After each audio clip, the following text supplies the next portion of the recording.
ver. Bueno, buenas tardes. Una vez más, bienvenidos, estimados webinars de ASOFO. En nombre de nuestro presidente nacional, Chamaya Mirraje, les damos una cordial bienvenida. Ahora el webinar es de matriz de riesgos transaccionales. Está con nosotros Gerardo e Hipólito. Gerardo es actualmente socio de prevención de lavado de dinero en la firma Blinda. Es licenciado en Contaduría por la Universidad de La Salle, con posgrados en Impuestos por la Universidad Panamericana, Impuestos por el TEC, certificado por la Comisión Nacional como oficial de cumplimiento y por el ACAMS. Pionero en implementar para dos grupos financieros bancarios en Colombia, el SARF Labs. Ha realizado más de 300 auditorías en PLD y financiamiento de terrorismo desde el 2003 para bancos, casas de bolsa, casas de cambios, sofoles, sofones, etc. Conferencista a nivel nacional e internacional en temas de administración de riesgos, lavado de dinero y financiamiento de terrorismo. Gerardo fue director nacional del Servicio de Prevención de Recursos de Procedencia Ilícita en Deloitte, México, durante 8 años. Ha participado en auditorías con enfoque basado en riesgos, cursos, talleres, investigaciones, programas de prevención de lavado de dinero, due diligence, etc. Y también nos acompaña el licenciado Hipólito Monroy Macías, actualmente socio de prevención de lavado de dinero en Blinda. Él es licenciado en Relaciones Industriales con maestría en Administración de Empresas y especialidad en Factor Humano por la Universidad del Valle de México. Más de 15 años de trayectoria laboral en materia de consultoría, con amplia experiencia en la prevención de operaciones con recursos de procedencia ilícita, revisión de procesos de control interno de diferentes subsistemas de administración, asesor de diversos clientes en materia de auditoría de gestión, actualmente socio líder en Blinda, de la práctica de prevención de operaciones con recursos de procedencia ilícita. Ha realizado varios trabajos, tuvo a su cargo el diseño, implementación y ejecución de programas de aprendizaje para auditoría interna, auditoría de gestión, control interno y administración de riesgos, relacionado con la prevención de operaciones con recursos de procedencia ilícita y financiamiento de terrorismo. Conferencista en ACAMS, expositor certificado por Bansefi para impartir su programa anual de capacitación en prevención de lavado de dinero. Y pues en fin, mucha experiencia tenemos aquí sentada. Entonces yo los dejo y yo creo que va a ser muy interesante este tema de matriz de riesgo, que pues es parte importante de todo el prevención de lavado de dinero para la certificación y para todo lo que viene, ¿no?, en materia de cumplimiento. Entonces dejo, bienvenidos Gerardo y Hipólito. Muchas gracias. Hola, buenas tardes a todos. ¿Ustedes van a estar ahí en el chat, ¿no? Sí, ya están. Bueno, seguramente el tema de la matriz de riesgo es un tema pues, muy recurrente, muy utilizado actualmente, mas sin embargo lo que nosotros hemos visto como auditores es que sigue siendo el talón de Aquiles, ¿no?, de muchas entidades financieras. También el resultado de muchas observaciones por parte de las autoridades en requerimientos, en multas, en observaciones, en recomendaciones. Y bueno, la idea es platicarles sobre todo nuestras experiencias en cuanto al desarrollo de esta matriz de riesgo transaccional, que de hecho tiene que ser automatizada. Y una de las grandes preguntas que nos han hecho muchos clientes es, a ver, ¿en qué parte de la disposición dice matriz de riesgo transaccional? Y en ninguna parte dice, ¿no? Entonces, igual si alguien la está buscando ahorita no la va a encontrar. Mas, sin embargo, la matriz de riesgo es una herramienta que va a contestar un cómo. Un cómo se va a hacer uno de los controles mínimos que piden las disposiciones. Lo que sí van a encontrar en la disposición es que menciona que se debe de calificar el nivel de riesgo del lavado de dinero de los clientes, ¿no? Y que se deben de tener controles adicionales para los que sean calificados de alto riesgo, que se les tiene que pedir, por ejemplo, mayor información. Bueno, ese es el qué. Ahora, si se preguntan cómo, bueno, si yo le tengo que pedir información a un cliente porque es catalogado de alto riesgo, ¿cuál es el momento en que yo tengo la oportunidad o la única oportunidad de pedirle yo información o documentación al cliente y que me la dé? Y el único momento que yo tengo la sartén por el mango para poderle pedir mayor información o documentación a un cliente es antes de que yo le dé un crédito, antes de que se formalice la relación comercial, ¿no? Entonces empezamos a contestar los cómo, y el cómo es que tiene que ser antes, ¿no? Ahora, de acuerdo al nivel de operaciones que podemos tener, es difícil que una persona, cada que se acerca un cliente a pedirle un crédito, inmediatamente haga un cálculo y determine el nivel de riesgo del lavado de dinero con todas las variables que pide la situación, que las vamos a ver más adelante. Si fuera a hacerlo así manual, por persona, por cliente, pues la verdad es que será muy difícil, si no es que imposible, que se esté haciendo de esa manera constantemente, ¿no? Y que tengamos a toda la gente capacitada para que pueda hacer ese trabajo independientemente de que dé créditos, ¿no? Ahora bien, entonces necesitamos un cómo, y un cómo es que tiene que ser automatizado el proceso, ¿no? Tenemos que ayudarnos evidentemente en un sistema que esté automatizado para que en el momento que el promotor meta los datos, los capture y dé enter, automáticamente dé un nivel de riesgo y le mande una señal, en dado caso si es alto riesgo. ¿Por qué tendría que mandar una señal? Porque recuerden que se tiene que pedir mayor información que a todos los demás. Y el ejecutivo, el promotor, no va a saber a quién le tiene que pedir más información que a los demás, ¿no? Más que con un aviso automatizado. Ahora, uno de los mayores áreas de oportunidad que nosotros hemos observado es que no contempla los mínimos regulatorios. Una constante es que muchas entidades contemplan, por ejemplo, el monto, y se piensa que por el monto ya podemos determinar el nivel de riesgo, o por el lugar de residencia, o por el tipo de actividad, etcétera. Entonces, se tienen una o dos actividades y con eso se pretende determinar el nivel de riesgo. Eso sería producto de una observación o hasta de una posible multa, en dado caso de que sea revisado por la Comisión Nacional de Valores. Quiere decir esto que el sistema automatizado debe de contemplar todos esos mínimos, ¿no? Vamos a estar platicando cuáles son esos mínimos y poner algunos ejemplos de cómo se podrían calificar, ¿no? No sé si hasta aquí tengan alguna pregunta o algún comentario que nos quieran poner en el chat.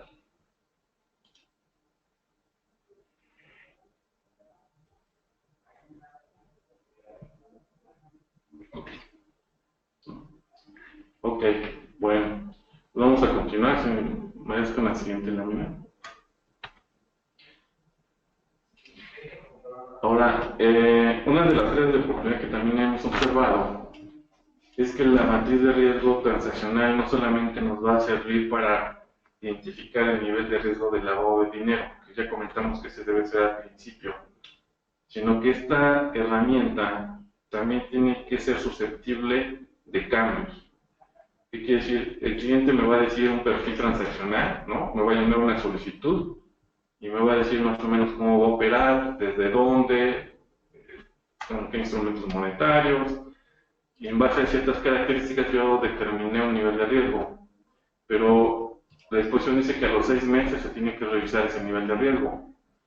Nuestra recomendación es, pues no se esperen a los 6 meses, el sistema tiene que estar automatizado para que en el momento que cambie el perfil transaccional, mande una alerta al sistema para que ese nivel de riesgo sea actualizado posiblemente. ¿Qué quiere decir? Que una persona que es determinado de nivel alto, a mediano plazo puede bajar su nivel de riesgo a medio o bajo, o viceversa. Si es calificado de nivel bajo, puede ser incrementado a nivel medio o alto en lo subsecuente. ¿Qué quiere decir? Que se debiera tener también lo que se llama una matriz de mantenimiento, no una matriz solamente estática, donde cuando entró el cliente se le asignó el nivel de riesgo. No, esa matriz tiene que tener un proceso para efectos de que el nivel de riesgo pueda cambiar dependiendo del comportamiento que realmente va a tener con nosotros, ¿no? Ahora, difícilmente una persona va a poder visualizar algún cambio o por qué le tiene que cambiar el nivel de riesgo. No necesariamente tiene que estar automatizado el sistema para efectos de que se le administren ciertos criterios y bajo esos ciertos criterios mande las alertas necesarias. Derivado de esas alertas, el oficial de cumplimiento debe de revisarlas, con el comité, si es que hubiera, para efectos de determinar si se modifica el nivel de riesgo o no, o posiblemente solamente requiera una actualización del perfil transaccional, ¿no? Ese es un punto importante que yo les sugiero que tomen nota y revisen el sistema que pudieran tener ustedes, ¿no? La siguiente. Si me permites.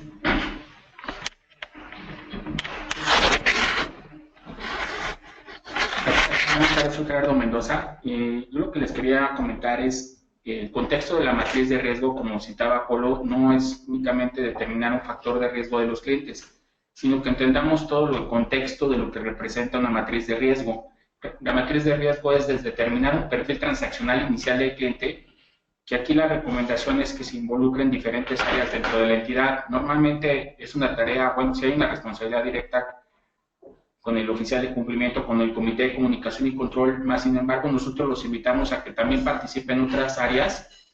Incluso en la misma disposición te dice personas que vean, por ejemplo, la cartera de clientes. Nosotros recomendamos que involucren en su caso al área legal, al área de sistemas, al auditor interno, obviamente a las personas que tienen la relación directamente con los clientes, los que conocen muchas veces las reglas de negocio, porque eso nos va a determinar en un momento dado determinar el perfil de grado de riesgo, pero también el poder diseñar adecuadamente nuestras alertas de posibles operaciones inusuales. ¿Esto qué es? Pues que ellos conocen toda la operación de la entidad, el tipo de instrumento con el que nos van a pagar, el plazo, el lugar de residencia de nuestros clientes, las actividades normales que tienen los clientes, de tal suerte que nosotros podamos determinar las alertas de qué es. Para conocer lo que es las alertas de inusual, pues tenemos que tener un contexto de lo que viene siendo usual. ¿Qué es usual? Bueno, es muy importante que lo que recomendamos es que se haga un taller donde se involucren estas áreas, precisamente para que se realice un fundamento de qué viene siendo ese perfil transaccional de los clientes y que nos permita, uno, fundamentarlo primeramente en lo que es nuestro manual de prevención de lavado de dinero.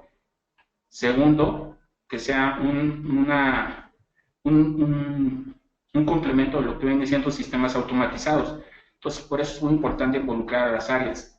Otro aspecto que normalmente no conocen o normalmente se quedan estáticos, estos supuestos de este perfil transaccional, lo importante es, de acuerdo a los movimientos que tengan nuestros clientes, qué operaciones van a ser las que se aparten de ese perfil transaccional previamente determinado. O sea, esto va muy relacionado también con los productos. Entonces, el relacionar el producto, el relacionar al cliente, el cliente con base a su lugar de residencia, el cliente con base a su actividad, el cliente con base a su transaccionalidad, eso nos va a permitir conocer realmente la transaccionalidad de los clientes para que nosotros podamos definir técnicamente cuáles van a ser esos supuestos para que se aparte de ese perfil transaccional.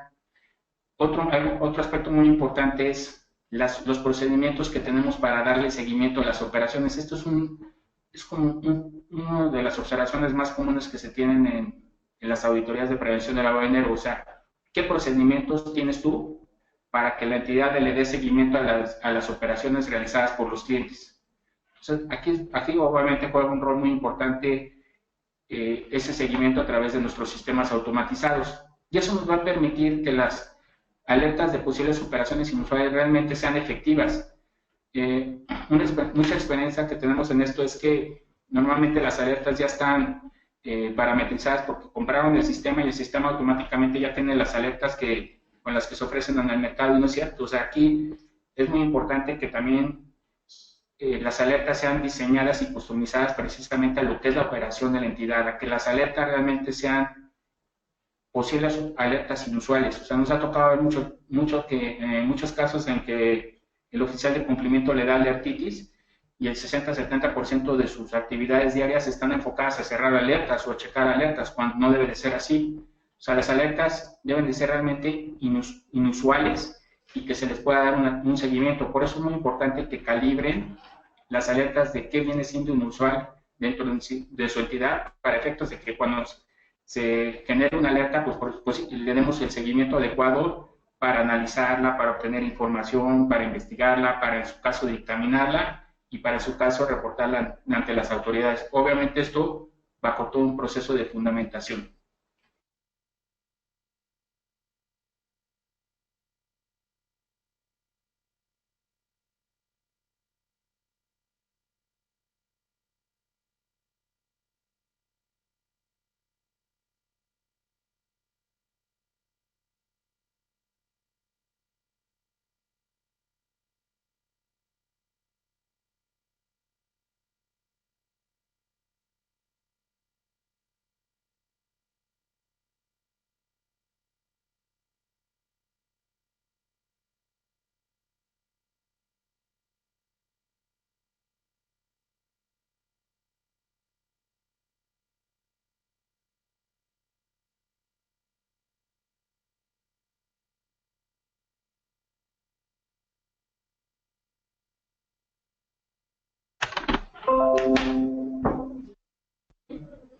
Ya.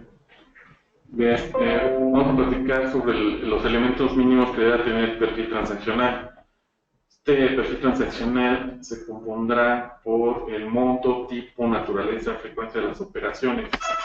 Todos estos datos nos los debiera de proporcionar el cliente dentro de un formato de solicitud, porque además nos lo tiene que firmar, ¿no?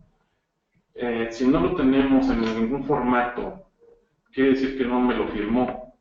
Entonces, yo de ahí tengo que suministrar la información al sistema para efectos de que el sistema empiece, una, determinar el nivel de riesgo, y dos, empiece a hacer el monitoreo, ¿no? El monitoreo correspondiente para ver si se mantiene dentro de ese perfil transaccional o si es modificado, ¿no? Uno de los grandes faltantes que hemos encontrado, por ejemplo, es el origen y destino de los recursos, ¿no? Muchas veces asumimos para qué lo voy a ocupar, pero no queda estipulado en ninguna parte ese destino. Hay veces que el mismo producto pues me dice el destino, ¿no? Posiblemente el nombre del producto conteste ese destino, pero muchas veces no. Entonces sí habrá que tener ahí algún campo que mencione el destino. También el origen de los recursos, hemos observado que muchas veces asumimos que el origen del recurso viene de su trabajo, ¿no? Pero no lo preguntamos, y muchas veces cuando preguntamos resulta ser que puede venir de otra fuente, ¿no? Entonces tiene que haber alternativas para que la persona elija qué tipo de origen o qué tipo de destino. ¿Por qué es tan importante estos datos, esta información? Porque el origen, el destino, va a tener una calificación de riesgo. Dependiendo de lo que me conteste, puede variar. Pues hay que primero determinar los diferentes posibles orígenes o de diferentes posibles destinos con una calificación de riesgo previamente parametrizada, ¿no? El conocimiento que tenga del empleado queda muy abierto. Entonces, tenemos que tener también canales de comunicación para efectos de que el empleado pueda poner una nota y pueda decir, pues resulta ser que cuando vino a pedir el crédito se mostró muy nervioso, ¿no? O se observó una persona que influía en sus decisiones y que hacía todo lo que él decía, ¿no? Hay muchas cosas que un formato no lo va a ver, ¿no? No lo va a captar, pero el empleado sí lo está observando. La pregunta es, ¿en qué parte de sus formatos vienen los comentarios del empleado, ¿no? Sobre el conocimiento de ese cliente? Porque eso también pudiera contar para el efecto de una calificación de riesgo o para efectos de que el día de mañana yo tengo una posible inusualidad y resulta ser que al ver los comentarios del empleado, pues resulta ser que posiblemente decida yo cerrar esa alerta y ya no proceda como una inusual, porque ya quedó aclarado con los comentarios que puso el empleado en su momento, ¿no? Por ahí, dentro de los requisitos, dice que tiene que haber una entrevista. Bueno, si hay una entrevista, tendría que haber comentarios de esa entrevista, ¿no? Considerar los montos máximos mensuales de operaciones. Aquí empezamos nosotros a obtener información para efectos de parametrizar cuáles son los montos que yo espero en los que se va a manejar ese cliente y calcular una desviación, que se llama una desviación estándar, o sea, darle un colchón por arriba de esos montos para que el día de mañana que se salga no solamente del monto que esperábamos, sino se sale además de la desviación estándar que yo le puse, posiblemente de ahí derive una alerta, ¿no? Eso se tendría que programar. Y la discusión dice 2 evaluaciones al año, que es lo que comentábamos hace rato, a los 6 meses. Aquí la cuestión es, ¿cuál es el procedimiento o el mecanismo que tenemos para que se lleve a cabo? ¿Quién lo hace? ¿Quién revisa el reporte? ¿Cómo se dictamina? Todo esto que estamos platicando debiera estar en su manual de procedimientos de prevención del lavado de dinero y debiera estar automatizado. Si está en el manual, pues debe de decir quién lo va a hacer, cómo, para qué lo va a hacer, los tiempos marcados, ¿no? No sé si hasta aquí existe alguna duda. Sí, Juan Manuel Ávila está preguntando que si esto se guarda en el sistema. Sí, se tiene que quedar guardado en el sistema porque tenemos que guardar evidencias, ¿no? Tiene que quedar una bitácora electrónica para que el día de mañana exista una auditoría y podamos comprobar que sí se hicieron esas revisiones, que sí se monitoreó todos estos conceptos, etc.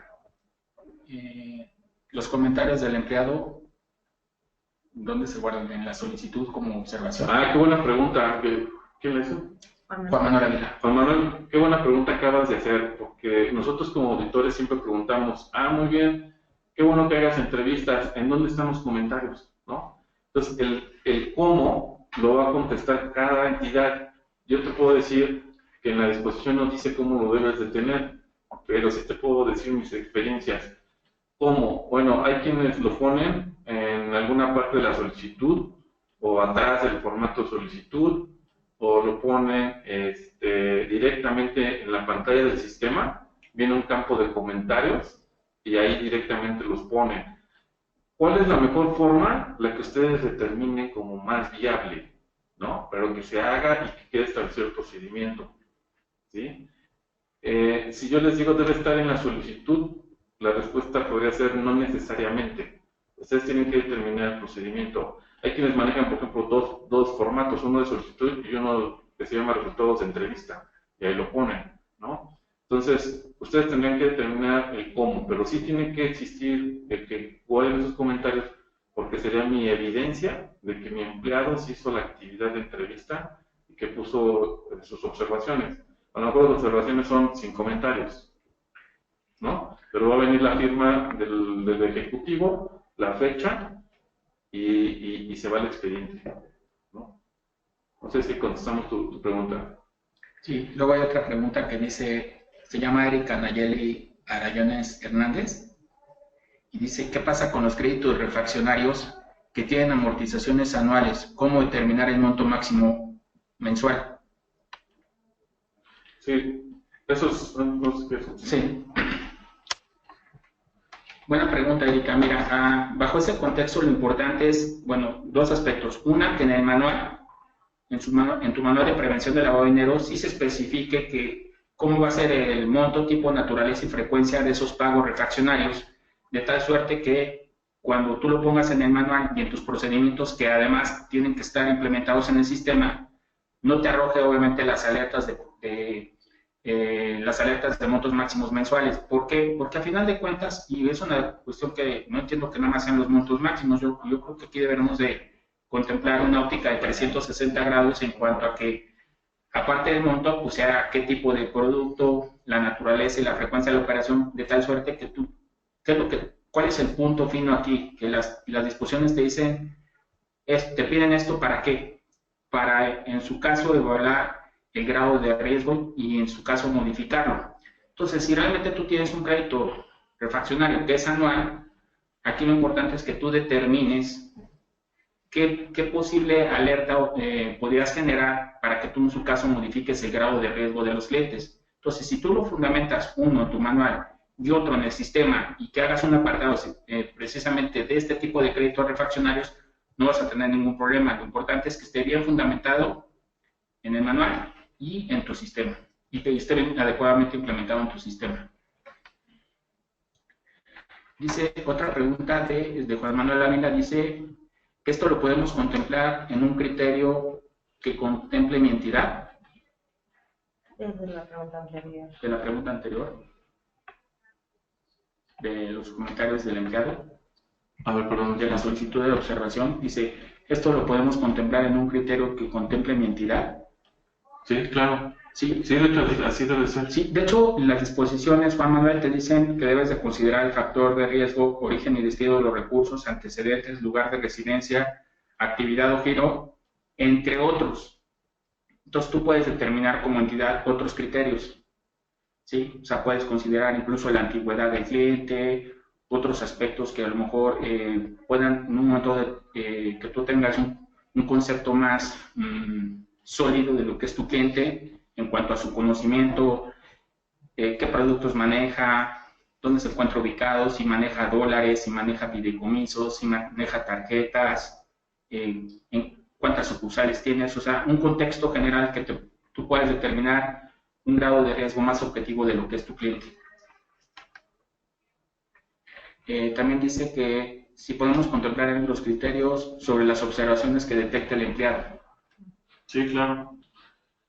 Sí. Sí, es fundamental. Las observaciones que detecta un empleado, en muchas cuestiones, ya les doy un tip. Es importante en la capacitación a los empleados, precisamente los lineamientos y los criterios que se van a seguir en las entrevistas, qué información es relevante, cuál va a ser la línea de comunicación con el área de cumplimiento, porque a final de cuentas hemos detectado que muchas veces puede haber incluso situaciones internas preocupantes o en algunos casos cuestiones que no tienen que ver directamente con lavado de dinero, pueden ver, incluso se han detectado hasta posibles fraudes. Nos tocó en el SOFON donde estábamos impartiendo una capacitación y resulta que los mensajeros se daban cuenta que cuando iban a cobrar con los clientes se daban cuenta que la entidad no correspondía con lo que era, un cliente de la SOFON.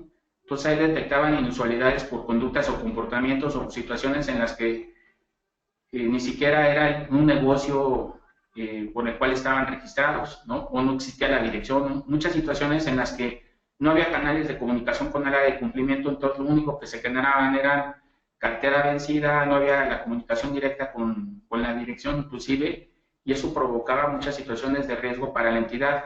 Entonces, aquí una recomendación es que esas observaciones que se detecta el empleado, que estén bien fundamentadas dentro de la entrevista, que esos factores de riesgo puedan ser utilizados como otros factores de riesgo dentro de la entidad y que también puedan generarse alertas. Entonces, aquí lo importante es tener esa línea de defensa. Como bien menciona Juan Manuel, ¿no? La primera línea de defensa que es el área de negocios, ¿no? ¿Cuáles son las otras dos, Juan Manuel? Sí, Pregunta de examen de certificación.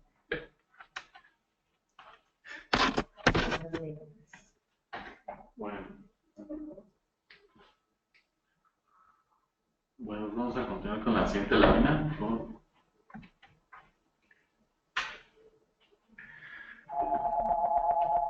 Bueno, en esta siguiente lámina muestra los mínimos que debe contener la matriz de riesgo, ¿sí?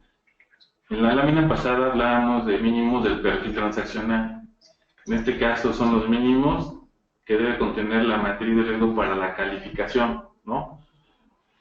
Y estos son los qués, pero no son los cómo.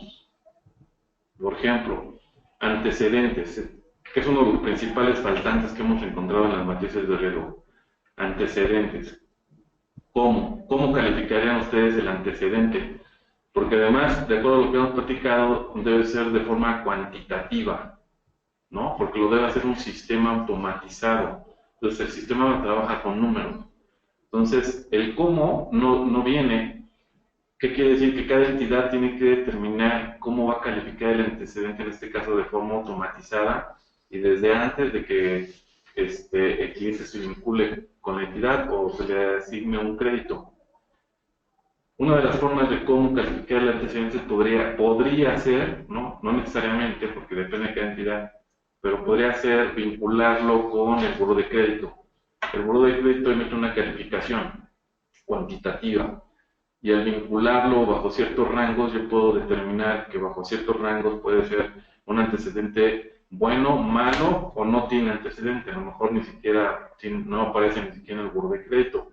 El que no aparezca en el buro de crédito de todos modos es un antecedente, ¿no? ¿Qué calificación se le daría? Ustedes tienen que determinar qué calificación. Ese es un trabajo que se tiene que hacer en una mesa de trabajo donde se desarrolle ese tipo de parámetros, ¿no? Que primero van a ser cuantitativos y luego cualitativos. Cualitativos quiere decir que ya le voy a llamar alto o bajo riesgo, ¿no? De lavado de dinero. La siguiente habla de profesión, actividad o giro del negocio, ¿no? Ahí tenemos que vincularlo con el catálogo que emite la Secretaría de Hacienda y Crédito Público. Emiten un catálogo de 1000 y tantas actividades, y lo que pide la comisión es ese catálogo que esté calificado por nivel de riesgo.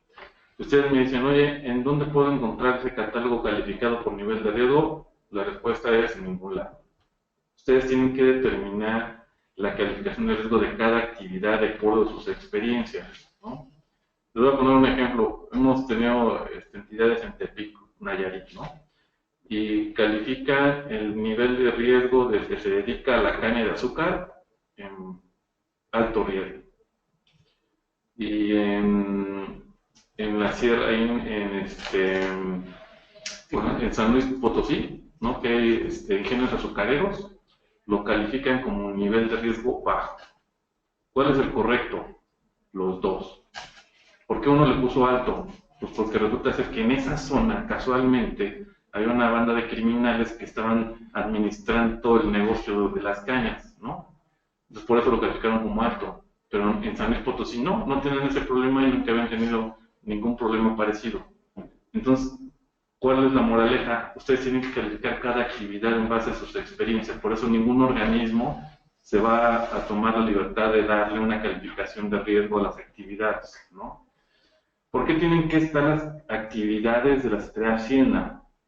Porque cuando ustedes manden un reporte, por ejemplo, de inusual, se va a ir no la actividad de caña de azúcar, se va a ir la clave que emite la Secretaría de Hacienda, ¿no? Entonces, ¿qué quiere decir? Que no puedo poner actividades de más, ni quitar actividades que vengan en ese catálogo, tengo que basarme en eso, ¿sí? Ahora, ya sé lo que están pensando. Alguien se va a quemar las pestañas viendo 1000 y tantas actividades para estar calificando cliente por cliente. Lo que tienen que hacer es acotar un catálogo interno, ¿no? Que probablemente sean, no sé, 50 o 20 actividades de ustedes, y asimilarlas a ese catálogo de la Secretaría de Hacienda para que el sistema de manera interna, si ustedes eligen empleado, pues lo asimile a empleado privado, que es el que viene en el catálogo, y le ponga la clave que tiene el catálogo. De tal forma que sus usuarios solamente van a ver su mismo catálogo interno, ¿no? El que tiene que hacer el trabajo de vinculación es el sistema, ¿sí? En origen y destino de los recursos, ahí es donde me va a cobrar importancia el haber completado toda la información del perfil transaccional. El origen tendría que tener una calificación y el destino una calificación. ¿Qué calificación? La que ustedes determinen. Igual tiene que haber un trabajo de taller, ¿no? Que nosotros de hecho le llamamos taller de matriz de riesgo. Es un trabajo que hacemos y que tiene que participar gente de sistemas, gente de promoción, gente de comercialización, si es posible el área de auditoría, ¿no? El área de riesgos. ¿Por qué? Porque esto es un trabajo multidisciplinario, porque cada quien desde su trinchera va a tener un punto de vista diferente. Entonces hay que hacer un trabajo de orquestar todas esas ideas y consensarlas para llegar a tener calificaciones cuantitativas de cada uno de estos parámetros y de los cómo se van a contestar, ¿no? Entonces, para llegar a hacer ese trabajo se necesita una metodología de matriz de riesgo transaccional. ¿Qué quiere decir? Que el día de mañana no solamente les van a preguntar cuáles son tus niveles de riesgo, la pregunta inmediata va a ser en base a qué metodología llegaste a esa calificación. ¿Por qué le pusiste bajo riesgo? ¿Cuál es tu metodología? ¿Cuáles son tus criterios? ¿Cuáles son tus fuentes de información para haber llegado a esa calificación? Bueno, ese es un trabajo que se tiene que desarrollar dentro de un taller, ¿no? Lugar de residencia, pues igual, es otro punto que se tiene que calificar. Y es otro punto también muy subjetivo, ¿no? Muchas veces lo primero que nos preguntan es, ¿y dónde encuentro un catálogo con la calificación de riesgo de todas las ubicaciones geográficas? Pues no existe tampoco, ¿no? Es un trabajo que se tiene que desarrollar en base a los criterios y experiencias de cada localidad, ¿no? Hay un ejemplo que me gusta mucho poner es Culiacán, Sinaloa, ¿no? Si les digo Culiacán, Sinaloa, ¿hay alguien de Culiacán, Sinaloa? ¿Hay alguien? A ver, que levante la mano. ¿Sí? ¿No? No, creo que no. Bueno, pero... Sí, tenemos. ¿Sí? Ah, muy bien. Antonia Beltrán. Si yo... ¿Antonia?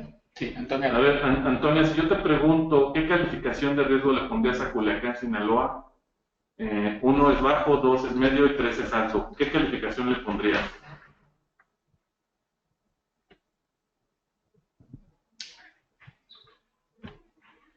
¿Ya puso alguna? ¿Lo está pensando? Lo está pensando. Yo te diría, Antonia, que no le podrías poner una calificación. Exacto, dice, pues no puedo ponerle alto a todos nuestros clientes. Es correcto, perfectamente bien respondido, Antonia. No le puedes poner una calificación porque sería discriminatorio, ¿no? Imagínate, todos tus clientes serían de alto riesgo. Entonces, lo que hacemos, o hemos hecho con muchas entidades en Culiacán y en cualquier estado, es que se tiene que dividir por zonas. Se tiene que dividir por zonas baja, media o alta, ¿no? Pero... Dicen que tienen que tomar por zonas. Exacto. Por municipios. Exacto. Llevas tomado el curso, ¿verdad? Ahora, ¿qué pasa? Una entidad que nada más está en el Distrito Federal. Ahí están todos sus clientes. No le puedo poner una calificación al Distrito Federal. Entonces, hemos hecho divisiones por delegación, ¿no? Ya es Ciudad de México. ¿Mande? Ya es Ciudad de México. Ya es Ciudad de México. Por delegación, ¿no? Pero aunque sea por delegación, hemos tenido clientes que califican a Coajimalpa como alto riesgo. Y al mismo Coajimalpa, otro cliente lo califica de bajo riesgo. ¿Cuál es la respuesta correcta? Las dos, porque depende de la experiencia. Hay quienes tienen clientes en una zona muy tranquila de Coajimalpa, y hay quienes tienen clientes en una zona muy conflictiva y de alta criminalidad en Coajimalpa también, ¿no? Porque Coajimalpa tiene diferentes tipos de zonas. Entonces, ¿cuál es la calificación correcta, la que ustedes decidan? ¿Cuál es el universo que ustedes deben de contemplar? Pues el universo que abarcan sus clientes, donde están sus clientes, ¿no? Nos ha tocado ver algunos clientes que tienen calificado Afganistán y Tokio y nosotros les preguntamos, oye, ¿tienes clientes ahí? No. Entonces, ¿por qué lo pusiste? Pues es que así lo encontré en internet. Es algo que no sirve de nada, no tengo que calificar lugares donde no tengo clientes, ¿no? Entonces tengo que acotarlo al universo. Si mis clientes están en nivel nacional, bueno, pues es justificable que los califique por estado de la República. Si mis clientes están en un solo estado, bueno, a lo mejor lo hago por municipio. Si mis clientes están en un mismo municipio, pues lo hago por zonas, A, B, C, etcétera, ¿no? Y que se baje información que se puede obtener a través de datos públicos, por ejemplo, índices de homicidios, índices de criminalidad, delitos contra la salud, o sea, otras situaciones en las que tú puedas determinar geográficamente qué riesgos también hay por municipios o delegaciones, ¿no? Sí, es correcto. Sí, esta información pues va a ser una ayuda, ¿no? Y un sustento de en qué me va a hacer para determinar ciertos niveles de riesgo. Nosotros cuando hacemos talleres de matrices de riesgo, ya llevamos a la mesa estudios previos, ¿no? De la zona o de la región, de criminalidad, de índice de delincuencia, etcétera, ¿no? Para empezar a trabajar, no quiere decir que ya llevemos calificaciones finales, quiere decir que llevamos propuestas. ¿Por qué llevamos propuestas? Porque aún así una autoridad califique un lugar como de alta criminalidad, no necesariamente la entidad lo va a calificar igual. Va a depender también de sus experiencias de esa zona, o hasta de cuestiones de comportamiento crediticio, etc. Entonces ustedes tienen la facultad de tomar la última decisión en cuanto a ese tipo de calificaciones, ¿sí? Ahora, hay una regla de oro en la matriz de riesgo transaccional. No por una característica se va a determinar el nivel de riesgo. ¿Sí me explico? No porque esté en una zona de alta peligrosidad, ya es de alto riesgo, no. ¿Por qué? Porque tenemos que considerar todas las variables. Antecedentes, profesión, actividad, giro, origen, destino, obviamente lugar de residencia y en conjunto promediar y sacar una calificación. Pero no solamente el promedio, también tenemos que usar un porcentaje de ponderación, a qué característica le voy a dar más importancia que a otra. Si se dan cuenta, ustedes podrían pensar de formas diferentes cómo hacer este mismo trabajo. Eso tendría que ser una metodología que tiene que quedar documentada en su manual, ¿no? Porque cada entidad debe determinar una metodología en específico. Hay clientes que me dicen, pues ya pásame una matriz de riesgo, ¿no? Y aquí ya lo instalo. Pues no serviría de nada, porque esa matriz, de acuerdo a lo que platicamos, es en base a otros criterios, ¿no? Sí, Erika Nayeli pregunta, ¿las ponderaciones que demos cada una de las variables también es decidido por la entidad? Sí, ¿De acuerdo claro. al análisis hecho? Sí, es correcto. De hecho, tiene que haber un acta, Aracel. Erika, Tiene que haber, de hecho, un taller formal, una reunión, donde haya sesionado todas las personas que comentamos de diferentes áreas, el comité, por supuesto, o el oficial, si no tienen comité, donde redacten en el acta quiénes estuvieron presentes, cómo fue que llegaron a esas ponderaciones, cuáles son los elementos a los que se llegaron a información estadística, si hubo un consultor, etcétera, y por qué decidieron eso. Eso tiene que quedar en un acta de sesión de ese mes, porque es también susceptible de ser auditado por la comisión cuando revise el acta. Y acaba de decir algo muy importante, Erika. Efectivamente, que sea un análisis hecho por la misma entidad. ¿Esto qué quiere decir? Que va a estar parametrizada justamente a la operación de ustedes.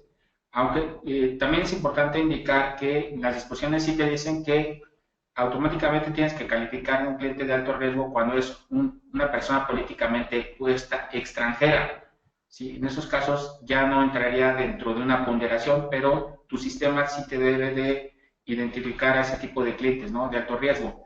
Ahora, otra recomendación que les hacemos, es un tip, es que ustedes dentro de los factores de riesgo que te piden las disposiciones, ustedes también lo enumeren por grado de importancia, porque a su vez le van a dar una recomendación de dar un porcentaje de factor para llegar a un 100%, pero que ustedes le den un orden de importancia para ustedes con relación a su operación que viene siendo más importante de cada uno de los factores, por ejemplo, del 1 al 5.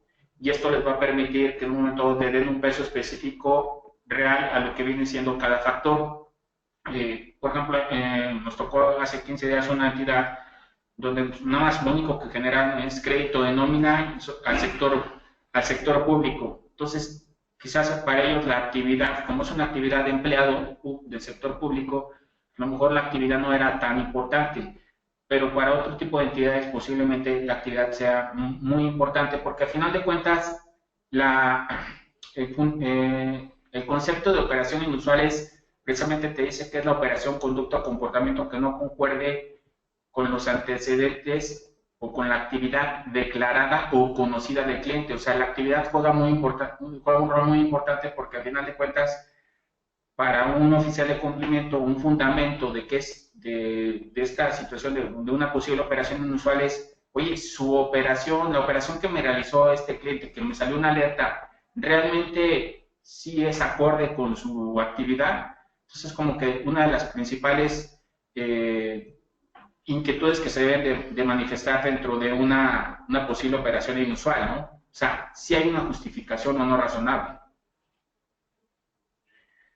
Juan Manuel Ávila pregunta, ¿en una ponderación hecha a la medida de mi entidad tomando en consideración las circunstancias estadísticas sociales? ¿Cómo otra vez? Dice, en una ponderación hecha a la medida de mi entidad tomando en consideración las circunstancias estadísticas sociales. O sea, hay que ver... A lo mejor te refieres a socialmente lo que está pasando actualmente en tu entidad. Si hay algún conflicto, manifestaciones, terrorismo o algo así que esté sucediendo, algún suceso importante, claro que es importante considerarlo dentro de los factores. Sí. Y eso lo puedes manifestar incluso en tu concepto de antecedentes, ¿no? Sí. Obviamente tiene que haber diferenciadores, ¿no? Como bien comentamos hace rato, no puedes calificar a todos de alto riesgo, ¿no? Pero tampoco pueden calificar a todos de bajo riesgo. Entonces, lo que pensaría la autoridad es que no tenemos parámetros diferenciadores. Forzosamente tiene que haber diferencias entre los clientes, ¿no? Por sus características. Pero sí es evidente que se tiene que tomar en cuenta la parte social que estén viviendo. Vamos a la siguiente. Bien, ¿qué es lo que va a traer como resultado cuando identifiquemos a clientes de alto riesgo? Un cliente de alto riesgo no quiere decir que es una persona indeseable, tampoco es una persona que no queramos o que la tengamos que reportar. Es una persona que simplemente tiene esa característica y por ende le tengo que tener 3 controles adicionales. 1, pedirle mayor información que a los demás. Si ustedes me dicen a todos les pedimos lo mismo, entonces algo está mal. Tengo que tener algo de diferenciador con los de alto riesgo, que puede ser un cuestionario con 2, 3, 4 preguntas más y eso es suficiente, ¿no?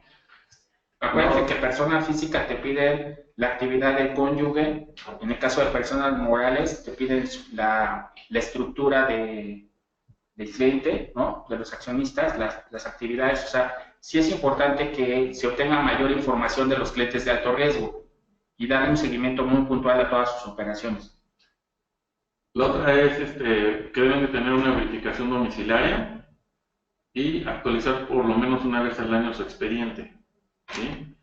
Esos 3 controles son los que tenemos que tener para los de mayor riesgo.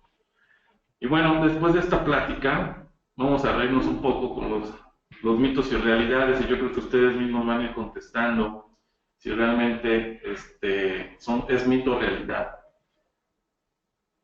Cuando llegamos con un cliente y le dice el proveedor, nuestro sistema ya incluye la matriz de riesgo para dar cumplimiento a las disposiciones. Mito o realidad. Ningún proveedor te puede decir que ya tienes la matriz de riesgo transaccional porque te estaría diciendo mentiras. Porque están de acuerdo que cada matriz de riesgo tiene que ser a la medida, acorde a cada entidad. Para empezar, él no va a saber cuáles son tus calificaciones de riesgo, cuáles son tus ponderaciones, cuál es tu metodología, porque seguramente es diferente a la SOFOM de enfrente. Y si es diferente, entonces la matriz ya cambió. ¿Qué es lo que hemos visto? Llega un proveedor del sistema con una matriz de riesgo de otro cliente, eso es diferente. Pero eso no quiere decir que a ti te vaya a funcionar o tenga que ser igual a ti. Tendría que ser diferente, tendría que cambiar la ponderación, las calificaciones, posiblemente los lugares de residencia, etcétera, etcétera. Entonces tiene que reprogramar, ¿sí? Tiene que volver a parametrizar esa matriz acorde a la metodología de cada quien, ¿sí? Entonces, mito o realidad es un mito. El sistema debe desarrollarse, cuestionarse, customizarse e implementarse de acuerdo a las características propias de la entidad, ¿no? Bien, la siguiente. O sea, el proveedor de sistemas sí puede tener posiblemente la plataforma para tener una matriz de riesgo.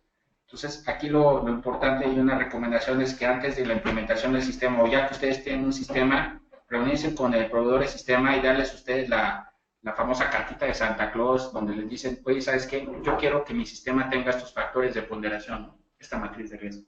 Sí. Otra situación que nos hemos topado es, oye, pues es que dice el proveedor que no, que me tengo que acatar a la matriz que él trae, ¿no?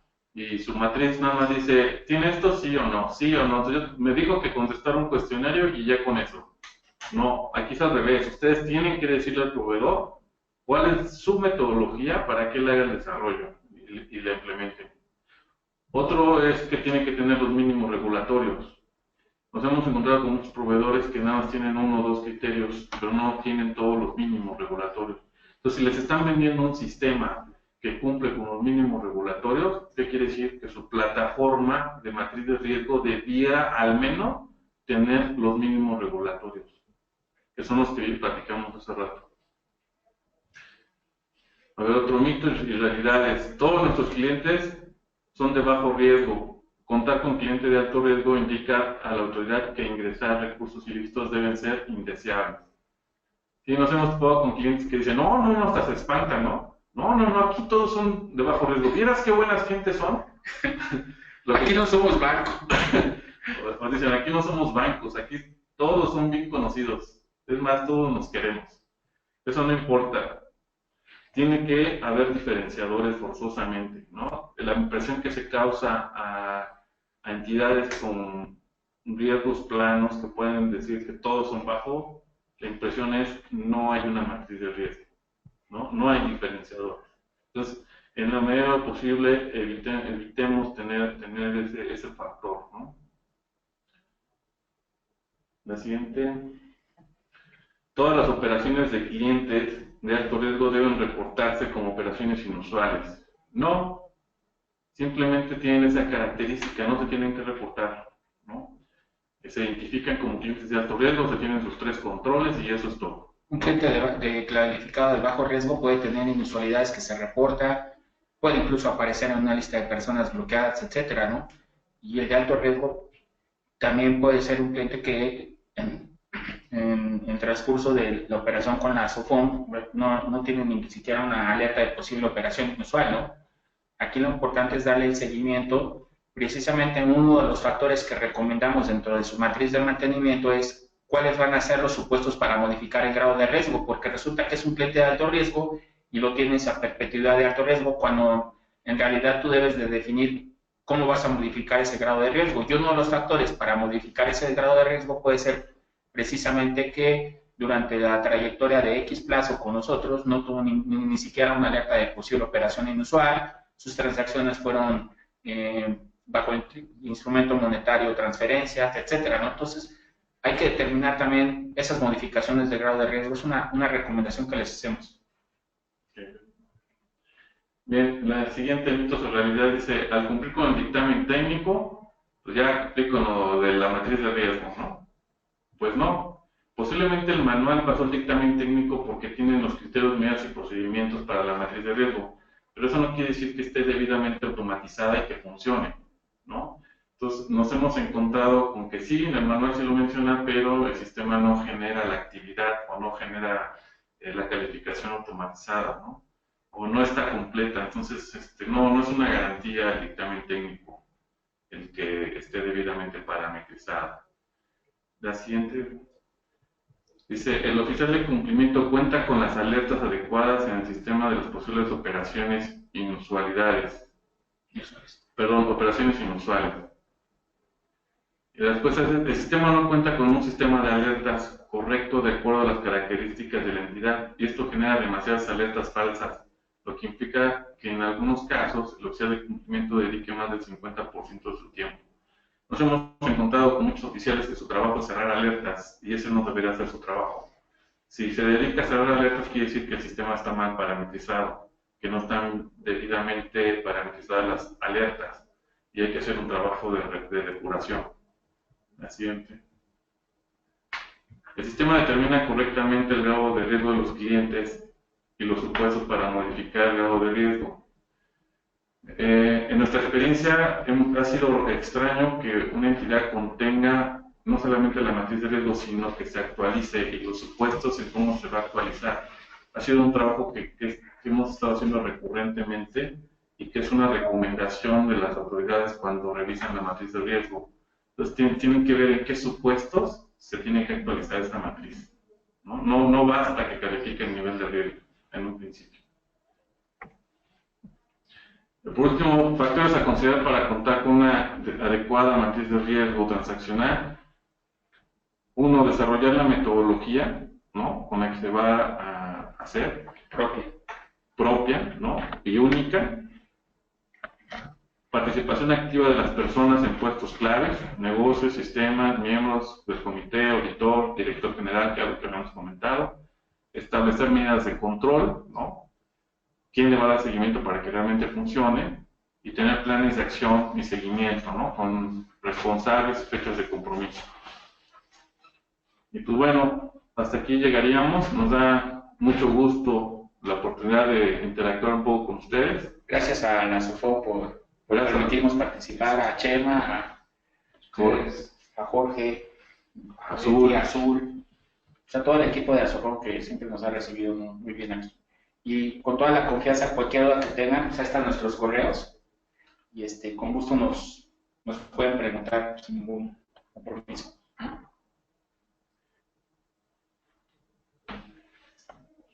Pues listo. No sé si hay dudas. Hay sesión de comentarios. Estuvo muy participativa toda la sesión, entonces aprovechemos estos momentos para recibir más. Esperemos que les hayamos dejado algo de una semillita, pues ahora sí que con planes de acción y nos volveremos a ver pronto. Gracias. Sí, claro que sí. Pues muchas gracias, Gerardo y Hipólito, por este webinar, muy interesante.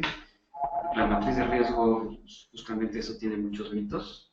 Entonces aquí nos ayudaron mucho a esclarecer muchas dudas. También aprovecho para, ustedes también están invitados a la Convención Nacional, Sí. este 29 y 30 de septiembre.